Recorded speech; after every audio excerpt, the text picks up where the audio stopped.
ॐ सहना भवतु सहनौ भुनक्तु सह वीर्यं करवावहै तेजस्विनावधीतमस्तु मा विद्विषावहै। ॐ शान्ति शान्ति शान्तिः। ॐ सच्चिदानन्दरूपाय विश्वोत्पत्त्यादिहेतवे तापत्रयविनाशाय श्रीकृष्णाय वयं नमः। समस्तजनकल्याणे निरतं करुणामयं नमामि चिन्मयं देवं सद्गुरुं ब्रह्मविद्वरम्। Hari Om, salutations to all. So we are seeing the fifth canto, chapter 17. The first part we saw the descent of Mother Ganga and how she flows from the causal ocean to Dhruvaloka, to the Saptarishi Mandal, to the heaven, to the moon, then to which is the also considered as the heaven, then to Sumeru mountain, Brahmapuri, and from there 4 parts. So Sita, Alaknanda, then Chakshu, and one more is Bhadra. So these are 4 divisions, flows in 4 parts, east, west, north, south, and then merges into the ocean. Then the 9, and it was said that Vishnu Padi, Bhagavat Padi, because she flows from the feet of Bhagwan Vishnu and hence has the ability to remove the sins of all.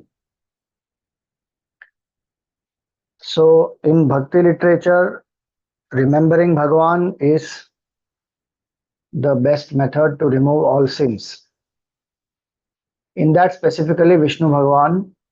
So even when we do the puja, we say Om Keshavaya Swaha, Narayana Swaha, Madhavaya Swaha. That is mantra achamanam. Purify the mind. Again we purify ourselves saying Yasmaret Pundarikaksham Sabahyabhyantara Shuchihi. Pundarikaksha is again Vishnu Bhagwan. So in the Vaishnava tradition this will be followed. In the Shaiva Siddhanta it will be Om Haraya Namaha, Mridaya Namaha, Shankaraya Namaha. With that the person is purified. If suppose one is not able to take bath before Bhagwan's worship, then one takes the jal, does the prokshan with the same names, either Keshavaya Swaha, Narayana Swaha, Madhavaya Swaha, or Haraya Namaha, Mridaya Namaha, Shankaraya Namaha. Prokshan. So the name of Bhagwan, any association with Bhagwan is purifying. And Gangaji flows from the very feet of Bhagwan Vishnu, and so it is said the pollen, red pollen from the feet of Bhagwan Vishnu flows through Gangaji, and hence those who take a dip in the Ganga, they get purified. Now, after that, it was said that they will also get the results of Ashwamedha Yajna, Rajasuya Yajna, etc. Those who take a dip in Gangaji. Then the 9 varshas of Jambu Dvipa, they were described, and in that each varsha, who are the key inhabitants and who is the presiding deity of the varsha, that was also explained. Now, we saw Ilavrata Varsha, Lord Shiva is the key inhabitant, presiding deity Sankarshana. Bhadrashva Varsha, Bhadrashrava is the key inhabitant, Hayagriva or Hayashirsha is the presiding deity. Like that, 9 Varshas, the key inhabitants and the presiding deity is given. Now see what is the focus here. The focus here is Bhagwan can be worshipped anywhere by anyone at any time. That is the only way for upliftment. So one doesn't have to wait for a conducive time, conducive place, conducive environment. You will see different deities are worshipped. And interesting is those who are worshipping are either the forms of God who are worshipping the presiding deities or great bhaktas. So you see Shivji is worshipping in Ilavrata Varsha. Bhadrashrava is worshipping Bhadrashrava Varsha. Prahladji is worshipping in Hari Varsha. Lakshmi Devi is worshipping in Ketumala Varsha. Vaivasvata Manu is worshipping in Ramyaka Varsha. Aryama is worshipping in Hiranmaya Varsha. Mother Earth is worshipping in Kuru Varsha. Hanumanji is worshipping in Kimpurusha Varsha. And Narad Muni is worshipping in Bharat Varsha. So those who are worshipping these devotees also are either the form of Bhagwan or great bhaktas. And of course, Bhagwan is being worshipped in so many forms as Sankarshana, Hayagriva, Narasimha, Kamadeva, Matsya, Kurma, Varaha, Rama, and Nar Narayan. So this is one objective. We should not get lost in thinking, are these 9 varshas, where are they today? We may attempt to understand, and some people put their efforts to figure out, acha, this varsha. But we are talking about millions of years back, so the whole geography of the world would have been very different. Continents would have been together, then the separation has happened, and so many things have changed over a period of time. Even Bharat as a continent split from Africa, came and banged with the Asian plates, and that's how the Himalayas are formed, and all that. Over millions of years, so many things change. So our focus is not on figuring out the actual places. Where are these today? Bharat Varsh we are right now in. Bharatakhanda, Jambu Dvipa. Bas. Where we are, we should learn to worship Bhagwan. That's the main point. Second aspect is by giving various forms of Bhagwan and how to worship them. If anybody is worshipping those forms, then the mantras and the shlokas and the stutis are here in Bhagavatam, like Narasimha Bhagwan. So suppose you go to a Narasimha temple. So when we go to, let us say, Jyotirmath, before we reach Badrinath, Jyotirmath will come on the way. There's a beautiful Narasimha Bhagwan mandir there.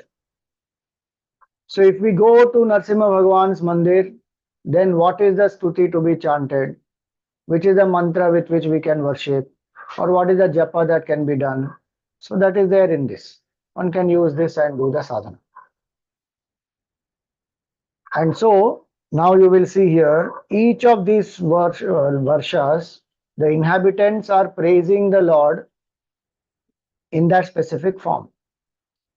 So now this 17th chapter speaks about the stuti that Lord Shiva sings for Sankarshana, Bhagwan Sankarshana, who is the form of Sheshanag. Vishnu Bhagwan took 4 forms: Aniruddha, Pradyumna, Sankarshana, and Vasudeva. 4. Earlier cantos we have also seen they are also 4 deities in charge of Man, Buddhi, Chitta, Ahankar. Here it is Sankarshana as the very support of the entire creation, you will see. Meaning here it is Bhagwan Sankarshana worshipped as the supreme. Each of these forms is worshipped as the supreme.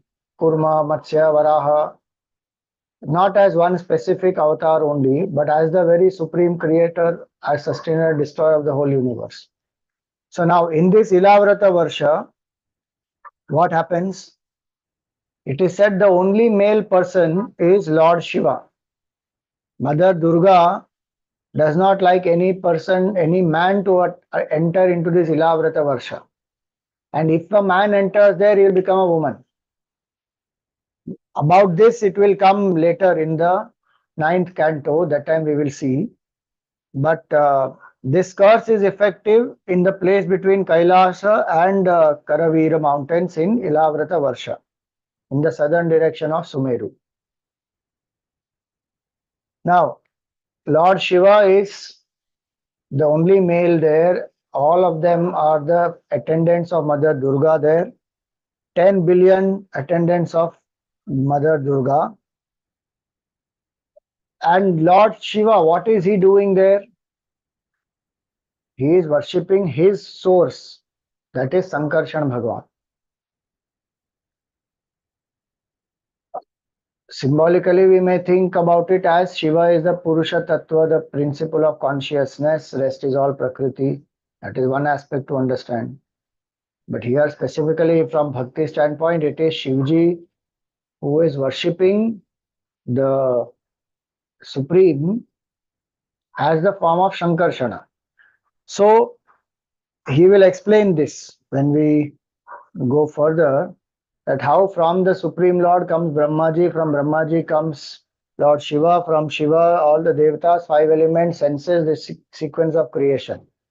Remember, this is Bhagavatam. In this, Vishnu Bhagwan is supreme. So, Sankarshana Bhagwan is that appearance of Vishnu Bhagwan only, who is the Supreme Lord. That supreme cause, Shivji is meditating in this Ilavrata Varsha. And so we find here in this 17th chapter, in this 16th verse here, verse matlab is a prose order here, this 16th paragraph. And so he worships Lord Shiva, Lord Shiva worships Sankarshana. That is now given from 17th shloka onwards. So the first line of the 17th shloka, now this is shloka, till now it was prose. Now this first line of this 17th shloka is the mantra, the full thing is a mantra. So what does he say? What is the name? What is the mantra? Om Namo Bhagavate Mahapurushaya Sarvaguna Sankhyānaya Anantaya Avyaktaya Nama Iti. Namaha, actually it is. With that Namaha it will end. Iti means thus. So this is the mantra. Om Namo Bhagavate Mahapurushaya Sarvaguna Sankhyānaya Anantaya Avyaktaya Namaha.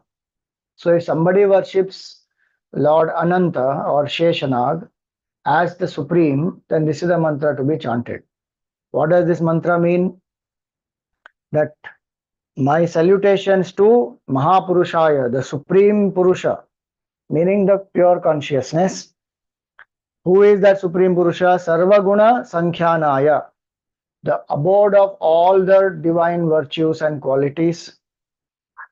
Anantaya, who is infinite, and Avyaktaya, who is also the unmanifest.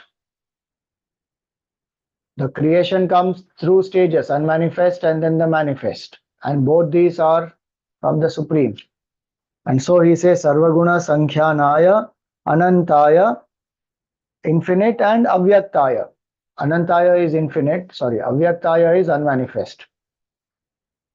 So that Supreme Lord who is the cause of the creation, who is consciousness, who is also infinite, who is unmanifest, and who alone appears as this whole creation, who is the abode of all the divine transcendental qualities, my salutations to that Supreme Lord. So that is first one. Then Bhaje Bhajanyarana Pada Pankajam Bhagasya Krishnasya Paramparayanam Bhakteshwalam Bhavita Bhuta Bhavanam Bhavapaham Tva Bhavabhavam Ishwaram. So he says that I worship whom? The worshipful Lord. We should worship those who are worshipful, not anybody who we want some favors from. Then we do some, praise and flattery and all that. Truly worshipful is the Lord who is infinite, who is unconditional, who loves us as we are, who does not want anything out of us, who is our own Atma. So, Bhaje Bhajanyarana Pada Pankajam. So the worshipful Lord, whose feet protect those devotees who worship the Lord from all the dangers, who is the highest abode, Bhagasya Krishnasya Paramparayanam. Bhagasya Krishnasya. Bhaga means, so why we use the word Bhagwan? See, God and Bhagwan are two different things. As far as Sanatan Dharma, we understand Bhagwan in a very different way. English word God, people connect God to so many concepts of God are created, limited to one particular form or specific qualities. Some people say formless. Some people think of God as always unmanifest. So in Sanatan Dharma, the distinction is very clear. Brahman, Ishvara, Bhagavan, Devata, Ishtadevata, clear distinction is there, no confusion. And so as much we can use our vocabulary, that much is better. So we are very clear that what are we referring to? Brahman is infinite consciousness where there is no duality. Name, form, attributes are not there. Desha Kala Vastu Aparichinna. Unlimited by time, space, causation. In which there is no Srishti, there is no Ishvara, there is no Jiva, there is no Jagat, nothing, no duality. That is Brahman. That Brahman using power of Maya becomes Ishvara, the creator. Also we call that creator as Bhagavan. Now that creator, why is he called Bhagavan? Because the creator is a abode of 6 bhagas, 6 opulences in their full measure. Aishwaryasya samagrasya vidyasya yashasha shriyah vairagyasyath mokshascha shannam bhaga iti ingana. So Aishwarya, glory, yasha, fame, vidya, knowledge, Aishwaryasya samagrasya vidyasya yashasha shriyah, wealth, vairagya, dispassion, and moksha, the state of freedom. One who has all the 6 in infinite measure, in full measure, is Bhagavan. Like we say Dhanavan, one who has Dhana is Dhanavan. Vidyavan, one who has knowledge. Same way, Bhagavan, one who has Bhaga.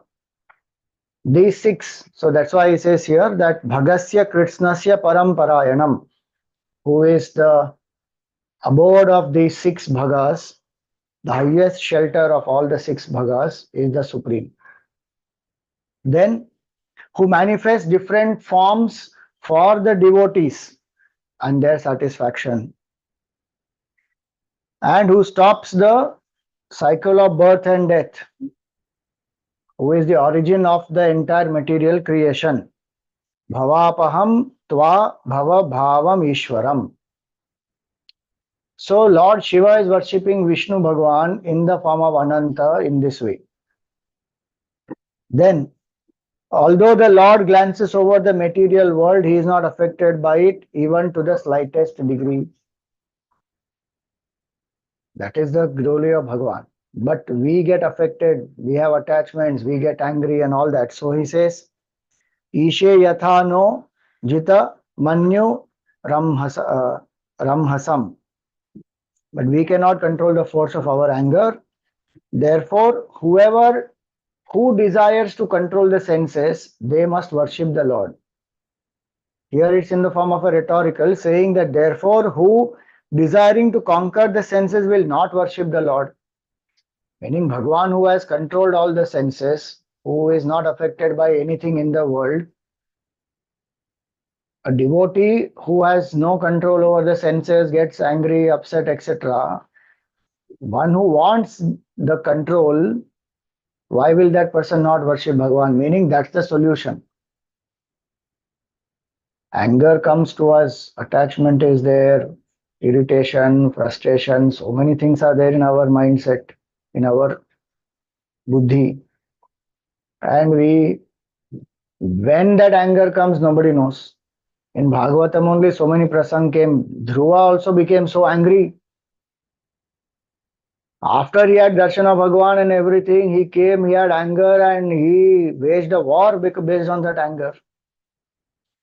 Rachetas, when they did tapasya, you saw in that fourth canto. Shivji gave them darshan, taught them the Rudra Gita. They went to Narayan Sarovar, did the tapasya, pleased Bhagwan Vishnu. But when they came back, they saw that their father Prachin Barhi, out of Vairagya, he has left the kingdom, and the trees have grown so much because nobody is to control, manage all that, and these trees have grown and there's uncontrolled growth, and they get very angry and they start chopping all the trees. So when that anger comes, which janmas, how much anger is stored, nobody knows. Impulsively, one moment one is peaceful, next moment one bursts out straight. And everybody wonders, what happened to this person? You were so peaceful for now. Suddenly what happened? So that anger impulsively it rises. Over a long period of sadhana, Bhagwan's grace and surrender, that is the only solution. Even Dhruva and Prachetas and all of them, when they came back, they got angry. That means they still have to do so much more sadhana. And the idea is not that anger will never come to a person of realization. Anger may come, but this uncontrolled anger, impulsive anger, that means that sadhana mind has still to get purified. And so he says, who desiring to conquer the senses will not worship the Lord. One of the reasons why we get angry is because we don't have control on the senses. Then he says that for those whose minds are impure, the form of Bhagwan, Sankarshana, the eyes of the Lord appear intoxicated, angry and fearful. The Naga Patnis, meaning Sankarshana Bhagwan is in the Naga form, and the Naga Patnis are the wives. They are continuously adoring the Supreme Lord, touching the lotus feet, and could not proceed in their worship out of shyness, but the Lord remains undisturbed. Those who are the devotees, for them the Lord appears how? That's the cause of the creation, sustenance and destruction. Though by itself, Bhagwan has nothing to do with any of the three. So Bhagwan is infinite consciousness. There is no Srishti in the Lord. If you and I see the Srishti, then there is Ishvara also, and that Ishvara is infinite consciousness only using the power of Maya. But by itself, Ishvara, there is no Upadhi of Ishvara, there is no Maya, there is no Srishti, there is no Jiva. There is only consciousness. Beyond the three gunas, beyond the sustenance, creation, sustenance and destruction. That's why I said each of these presiding deities are worshipped by the particular inhabitants of that particular varsha as the infinite consciousness. Which means that is the right vision to have. No matter which form we worship, that form is infinite consciousness, that we should know. We should not think that Vishnu's form is the supreme and all other forms are ordinary. Shivji is worshipping Vishnu Bhagwan in this Bhagavatam. You open Shiv Puran, then Vishnu Bhagwan is worshipping Shiva as infinite consciousness. So one should not get confused. Just like Shivji, Vishnu Bhagwan has this so many different forms, Shivji also has different forms. Lingodbhava Murti, and then this Dakshina Murti, then that Bhikshatana Rupa, then Rudra Rupa, in Rudra 11 Rupas, Nataraja, so many avatars Shivji also has. But each of them must be understood only as infinite consciousness, because our purpose is that, to realize our oneness. And so here he says that because the Lord is the cause of the creation, sustenance and destruction, and yet is beyond this, he is called Ananta, he is called infinite. And uh, as Shesha, he holds many universes. Today, science is talking about multiple universes, parallel universes. Bhagavatam and Hindu scriptures have been saying that for a long time. It's not only poetry, there's a fact also. And see the description given here. What he says here, that as Shesha, he holds all the universes on his hoods, but each universe appears no heavier than a mustard seed on him. Mustard seed, so small. Each universe is like that, meaning effortlessly multiple universes are appearing from the divine. The divine is yet unaffected by it. When we say Ananta Koti Brahmanda Nayaka, it means that. So, then he goes on to say in 22nd and 23rd, Yasyadya asid guna vigraho mahan vijnana dhishnyo bhagavana jatkila yat sambhavoham trivrita swatejasa vaikarikam tamasa maindriyam sruje ete vayam yasya vashe mahatmanah sthita shakunta iva sutrayantritaha महानहं वैकृततामसेन्द्रियाः सृजाम survey यदनुग्रहादिदम्. So he says, he gives the sequence, what I told earlier. The Supreme Infinite Consciousness is Narayana Bhagwan here, Mahavishnu, whatever you call him. Then Brahmaji creates Shivji creates the Devatas create this 5 elements, then the senses, this whole Srishti comes out. So he says, I worship that Supreme Lord, under whose control we all are situated. How? Like the birds bound by a rope. See that Shakunta iva sutra yantritaha. Now, birds bound by the rope means what? There's a beautiful example. So the bird can fly, but the bird can fly only within that radius of the rope. Meaning Bhagwan has given freedom, but that freedom is limited. It is controlled by the Supreme Lord. And that's why he says, under whose control we all are situated like the birds bound by a rope. Only by his grace can we create the whole world. Srijama sarve yadanugrahadidam. So even all of them who get their capability, Brahmaji gets the capability. We saw earlier how Chatushloki Bhagavat was given by Narayana Bhagwan to Brahmaji. Then Brahmaji is able to create. Then he creates Lord Shiva. Then he creates the Devatas, like that. So that each one has their specific role. They are able to do certain things, but by whose grace? By the grace of the Supreme. Same way, if see Bhagwan, if we understand this, then what do we also understand? All of us have certain freedom, but that freedom is in a certain limitation, with a certain limitation. And that also is by grace of Bhagwan. Whatever we are able to do, act, achieve, make the right choices, all by grace of Bhagwan. So one should never forget that. Then, bewildered by the Maya of Bhagwan, one can't understand, one can't comprehend, and one is bound by this knot of karma. One cannot come out of this knot of karma, meaning this cycle of birth and death, without the grace of Bhagwan. Nistarana Yoga or Bhakti Yoga. With that, only one can come out of this, and that requires grace of Bhagwan. So he says, I offer my respects to that Supreme Lord, who is the cause of the creation and annihilation. Vilaya Namaha Tasmai Namaste Vilayodayatmane. Vilaya Udaya Atmane. Udaya is creation, Vilaya is destruction or going into unmanifest state. So I offer my salutations to that Supreme Lord, who is a creator, who is a destroyer, meaning who is a sustainer also. Only by the grace of that Supreme Lord can this Maya and these knots of karma be eliminated and one comes to realize the Supreme.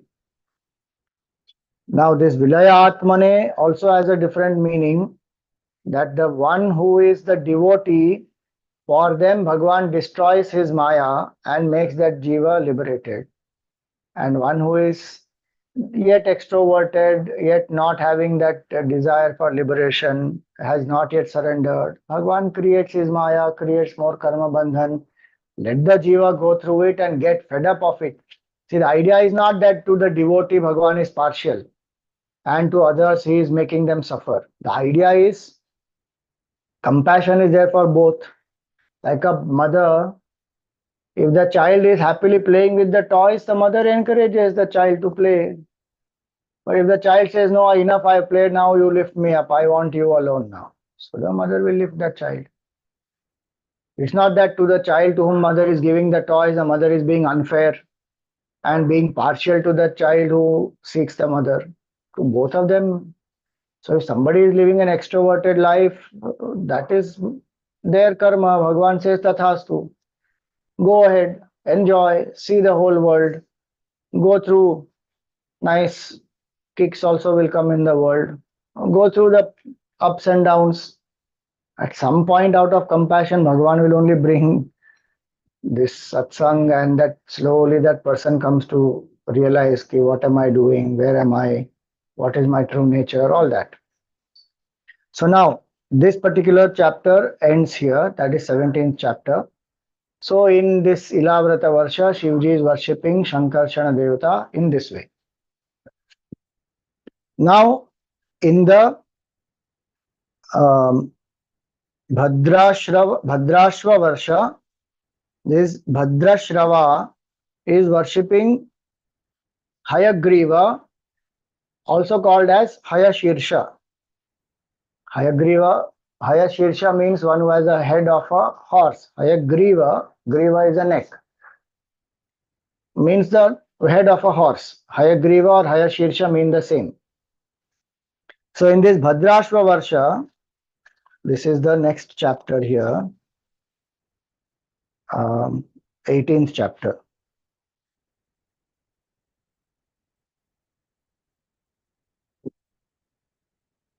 So in this, again, as I said, the description, when we see each Varsha, the particular main inhabitant worships the presiding deity.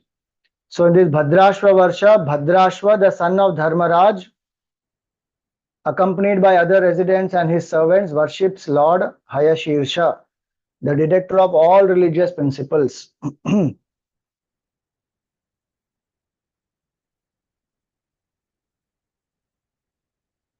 Now, what does he worship? How does he worship the Lord? See now, Bhadrashravasa Vachuhu Uchuhu. So the first line again is the mantra. Om Namo Bhagavate Dharmaya Atma Vishodhanaya Nama Iti. This is a mantra. So if somebody worships Hayagriva or Hayashirsha, then this is the mantra. Om Namo Bhagavate Dharma Yatma Vishodhanaya Namaha. So what does this mean? Om Namo Bhagavate, salutations to the divine. Dharmaya, who is the form of dharma? Dharmaya, Atma Vishodhanaya, Nama Iti. That dharma is that which will purify the mind. Atma Vishodhanaya. And that dharma also is indicated by the word, by the alphabet Om. And so here that is what this is. Om Namo Bhagavate Dharmaya Atma Vishodhanaya Namaha Iti. Now what is this? Who is this Hayagriva Bhagwan? So there are two different stories. which come, certain things are similar, certain things are different in both the versions. So there was this demon called Hayagriva who did the penance and he got the boon from Mother Durga. So Hayagriva literally means one who has the head of a horse. So this Hayagriva is the evil one, is the demon. He is the son of Kashyap Rishi and his wife Danu. Now see the interesting thing here. Kashyap Rishi is engaged in the welfare of the world. And all the different beings have some source connected to Kashyap Rishi. So this Hayagriva has evil tendencies. He comes to understand that, the source of the power for the devatas is the Vedic knowledge. Because the Vedic knowledge is there, then the yajnas, etc., are being done by people. And then through that, the ahutis are offered, and that makes the devatas pleased and powerful. And they bless the yajman with the desire that the yajman has.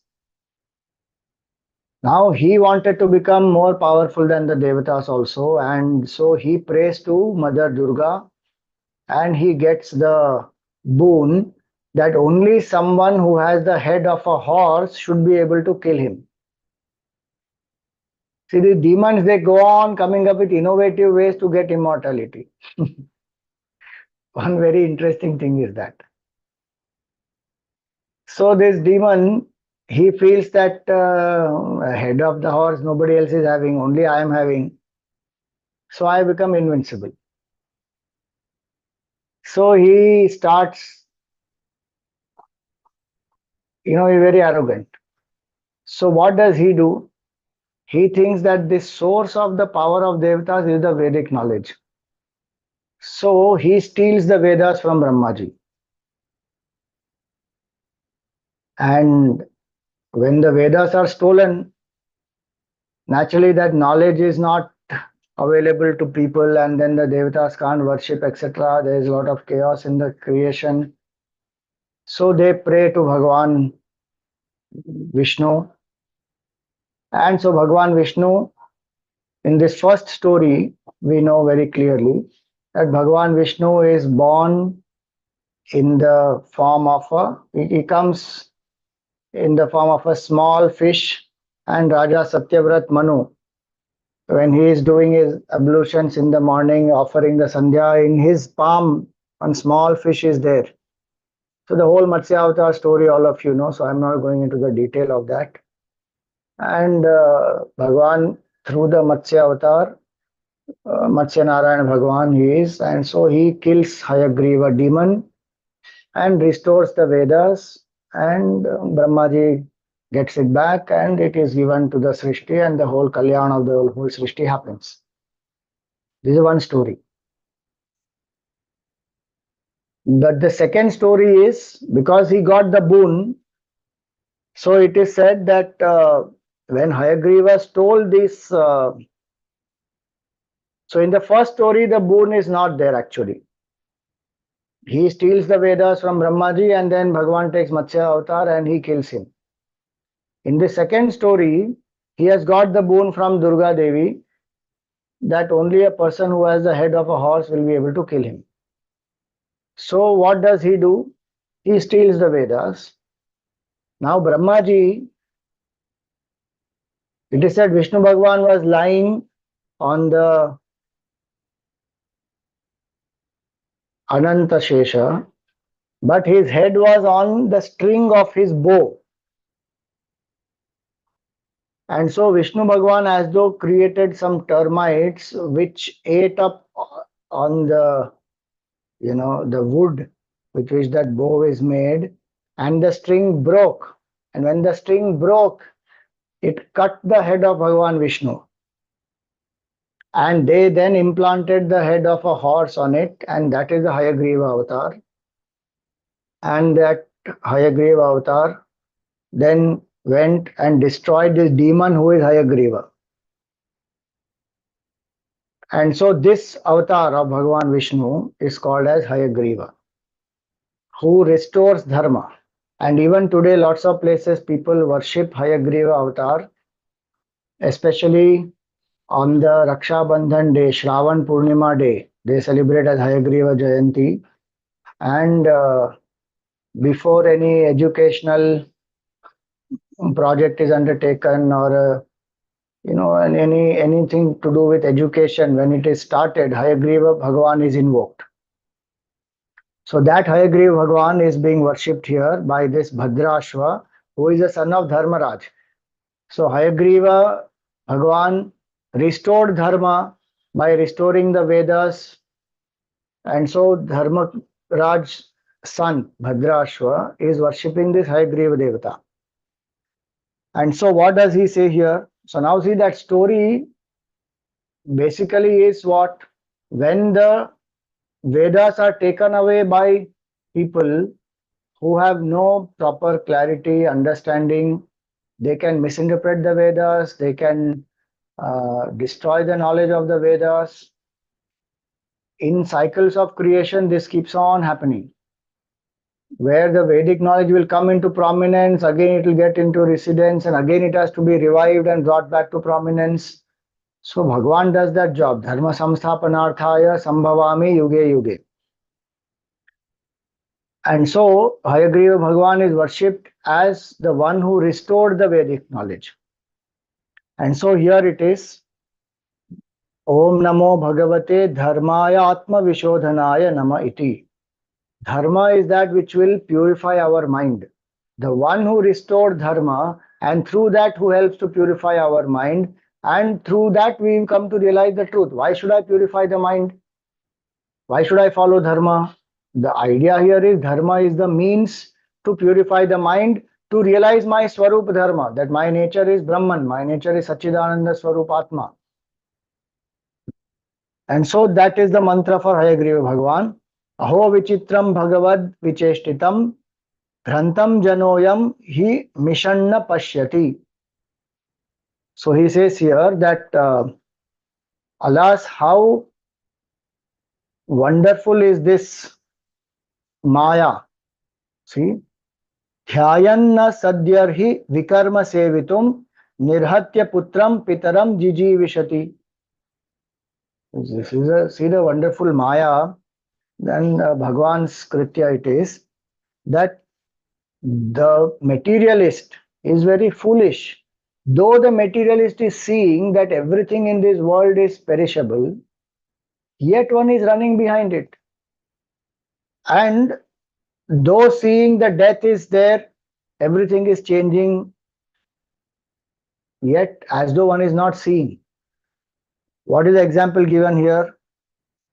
That even after burning his dead father or the dead sons, the person still desires to live and enjoy material life, and so does meditate on sinful actions, imagine sinful things, and even goes ahead and does it.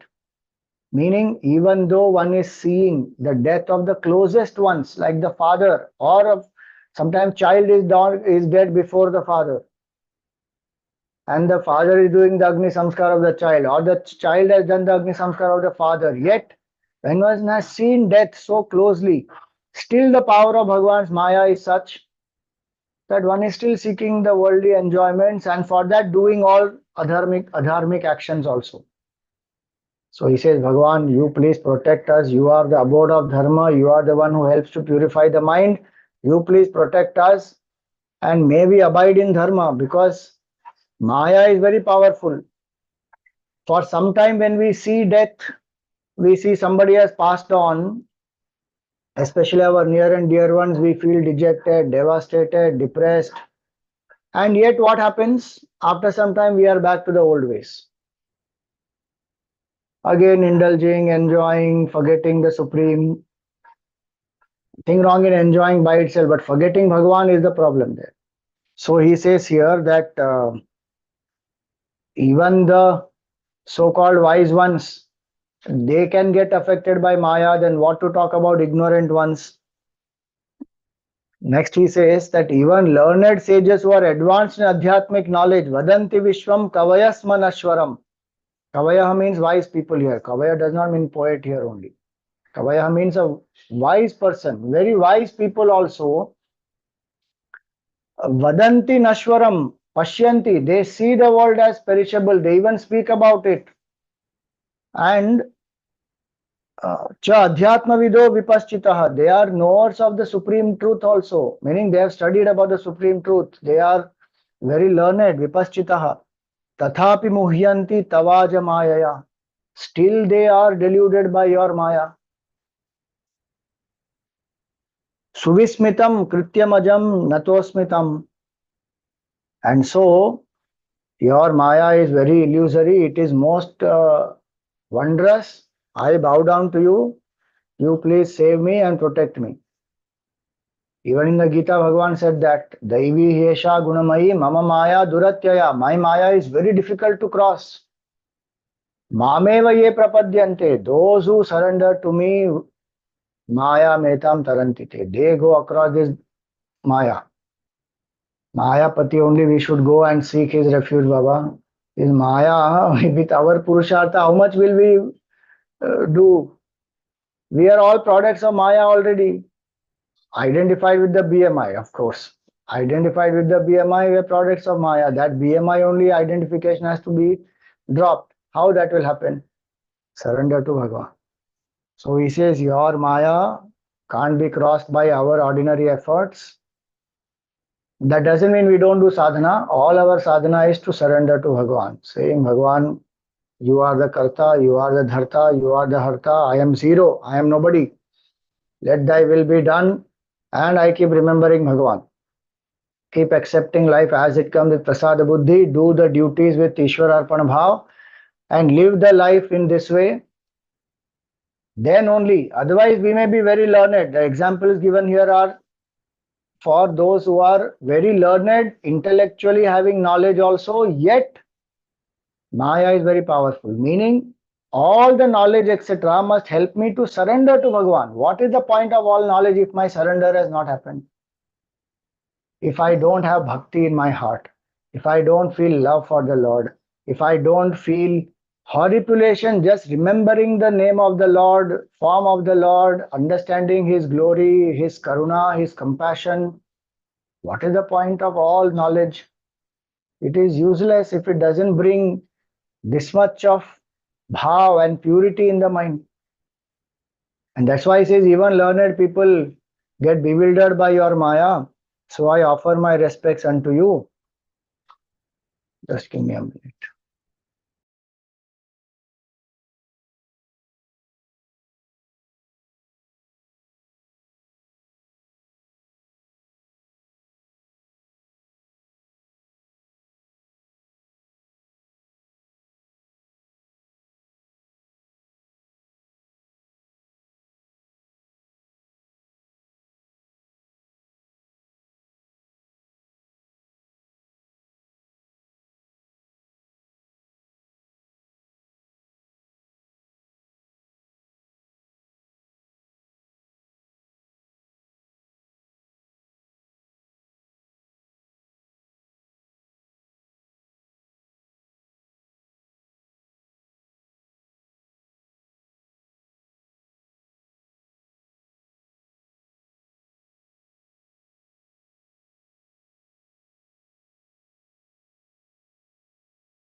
So now, having said this, he goes on and worships again. He says that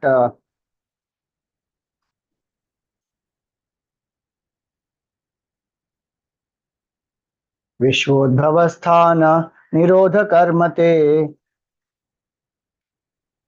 Yakarturangīkrita Mapyapavritah Yuktam na chitram tvai karya karane sarvatmani vyatirikte cha vastutah. So you are detached, you are unaffected by this creation, sustenance, annihilation. They all are attributed to you, yet you are not affected by any of them. This is not anything very astonishing to us. Why? Because everything happens by your inconceivable energy, by your power, and you are the active principle, though separate from everything. Again, I told you how they worship supreme, infinite consciousness. Now, specifically about Hayagriva Bhagwan as a Rupa, he explains here. Vedan yugante tamasati raskritan rasat taladyo nrituranga vigraha pratyadade vai kavaye bhiyachate tasmai namaste vitathe hitaya iti. Yugante, at the end of the Yuga, the Vedas were stolen by the demon of ignorance. Tamasa tiraskritan. So the demon of ignorance is also Hayagriva. We will see the symbolism. This story is explained in this one shloka as an indication. So by the demon of ignorance personified, Tamasa tiraskritan, Rasataladyo, Nrituranga vigraha. So when Brahmaji requested you, you took the form of a Hayagriva and retrieved the Vedas from the Rasatala. This Hayagriva, the evil demon Hayagriva, has hidden the Veda as though in Rasatala. So it's not available for Brahmaji in Satyaloka, not available for the human beings on the Bhuloka. He is gone to Rasatala. So Hayagriva, Namaste avitathe hitaya iti. The one whose determination never fails, that Supreme Lord, Hayagriva, he restored this Veda. So our salutations to you who are that Hayagriva. So appearing in the form of a man horse, it is you who rescued from the bottom of the ocean and restored to the supplicating Brahma the Vedas that had been stolen away by the demon Madhu in ignorance personified at the time of universal dissolution. Therefore, hail to you of unfailing resolve.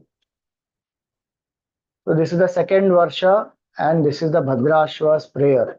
So what is the symbolism here?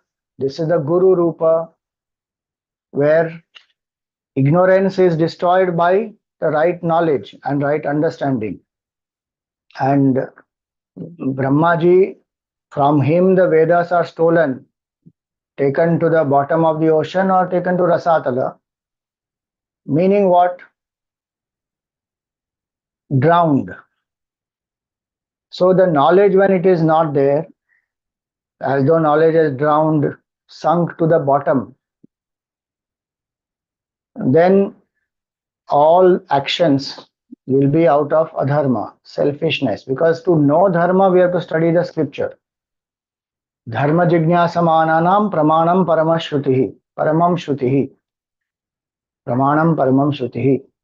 So those who want to know what is dharma and adharma, for them the Veda is the praman. Shastra is the praman. See, right and wrong goes on changing in the world. Legality, etc. What is legal today can be illegal tomorrow. What is legal in one country can be illegal in some other country. So, human beings, we will keep creating laws as per our conveniences, comfort, selfishness, desires, all that. What is really true and what is really right and what is wrong? How will we know? The universal values will guide it and the Vedic knowledge is there to tell us. And so if that knowledge is not available, it is drowned as though.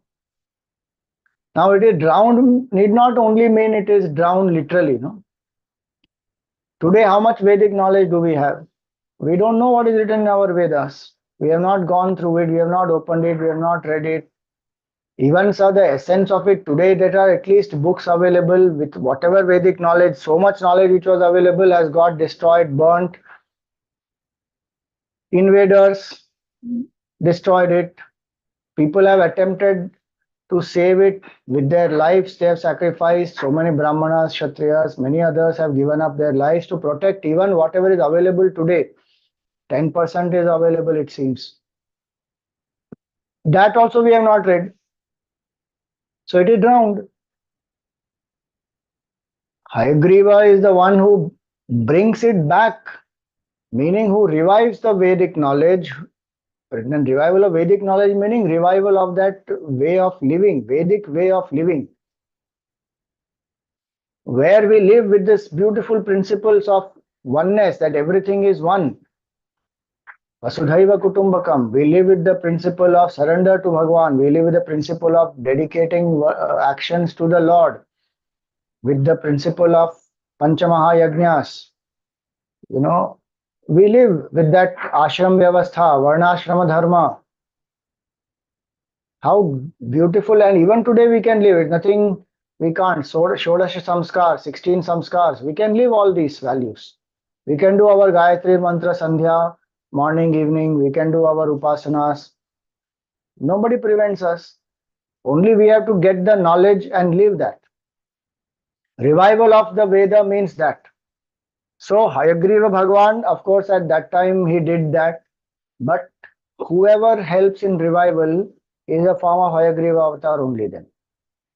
If people like Vivekanandji or Gurudev or Samarth Ramdas, so many great missionaries who have time and again, Shankaracharya-ji, Vedavyas-ji, so many other seers and rishis, rishi patnis, so many of them who have helped to bring the Vedic knowledge back into our daily living, make us appreciate the Vedic way of living.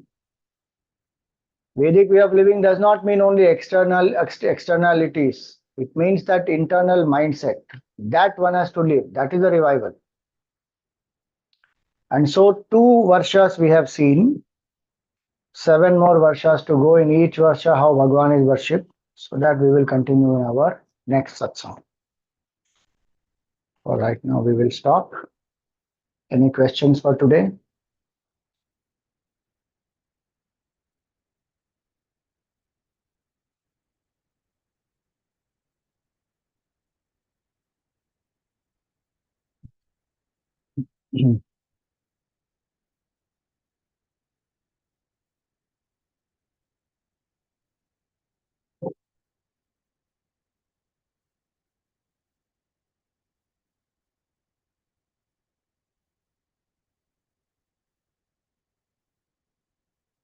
We do the arati.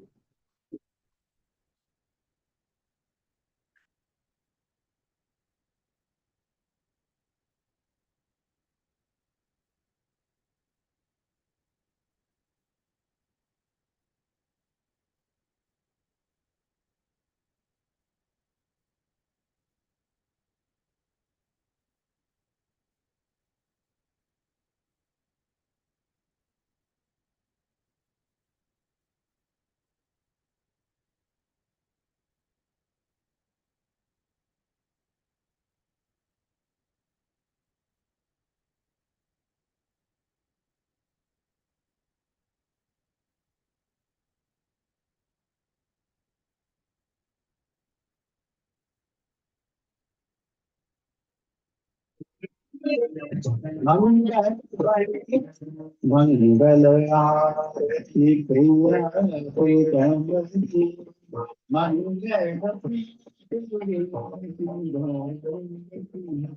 मंगलतांति Hasani रसनति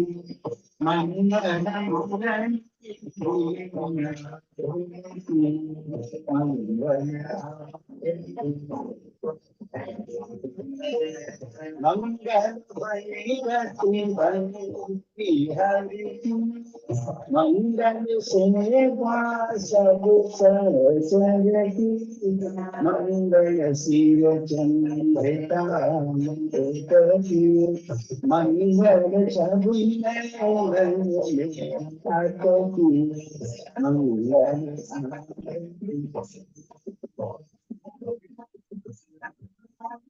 अंग अंगती मंगल गौर श्याम रंगती मंगल अति कटि रे पठती मंगल चितन मंगल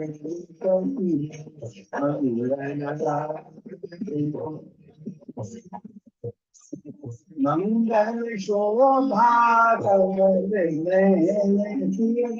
मंगल माधुरी मंगल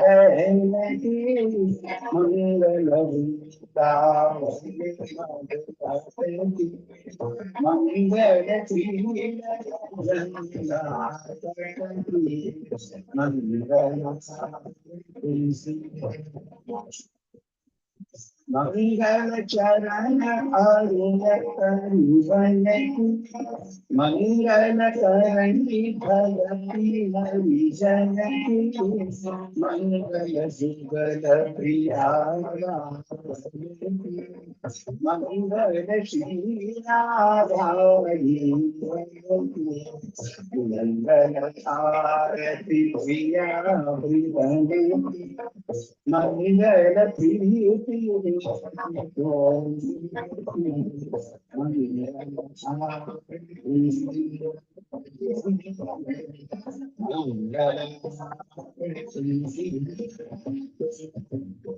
राधा वृद्धिशचंद्र भगवान की जय।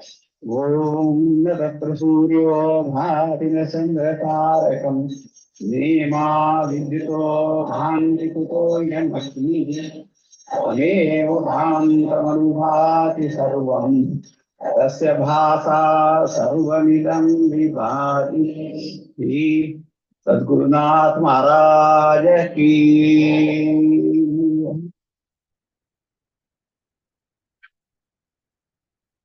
ओम पूर्णमदः पूर्णमिदं पूर्णात् पूर्णमुदच्यते पूर्णस्य पूर्णमादाय पूर्णमेवावशिष्यते। ओम शांति शांति शांति। हरि ओम श्री गुरुभ्यो नमः। हरि ओम। This is the book, Gita Press book, na? This Bhagavatam. You can refer to this book. That is,